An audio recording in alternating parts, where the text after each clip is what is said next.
Dubai کی آبادی تاریخ کی بلند ترین سطح تک پہنچ گئی۔ متحدہ عرب امارات کے شہر دبئی کی آبادی 2011 میں 20 لاکھ تھی، جو اب 2025 میں 40 لاکھ ہو گئی ہے۔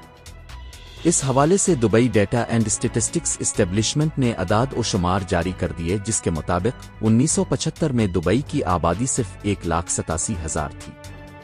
اگر یہی رفتار رہی تو دبئی کی آبادی 2032 میں 50 لاکھ اور 2039 میں 60 لاکھ تک پہنچ سکتی ہے۔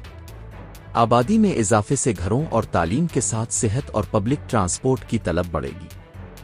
انتظامیہ کے شہری ماہرین کا کہنا ہے کہ دبئی پروفیشنلز، ارب پتی اور کروڑ پتی سرمایہ کاروں کے لیے پرکشش مقام ہے۔ معاشی ماہرین کے مطابق دبئی میں بڑھتی آبادی مہنگائی کے دباؤ میں اضافہ کر سکتی ہے۔ آبادی بڑھنے سے ٹریفک جام رہنے اور نئی رہائشی سوسائٹیز بننے کا امکان ہے۔ اس حوالے سے معاشی ماہرین کا کہنا ہے کہ دبئی میں ٹرانسپورٹ کے اہم ذریعے میٹرو، بلو لائن اور نئے ریئل اسٹیٹ پروجیکٹس اہم کردار ادا کریں گے۔ مزید خبروں اور اپ ڈیٹس کے لیے newsbreaktv.com کی ویب سائٹ وزٹ کریں۔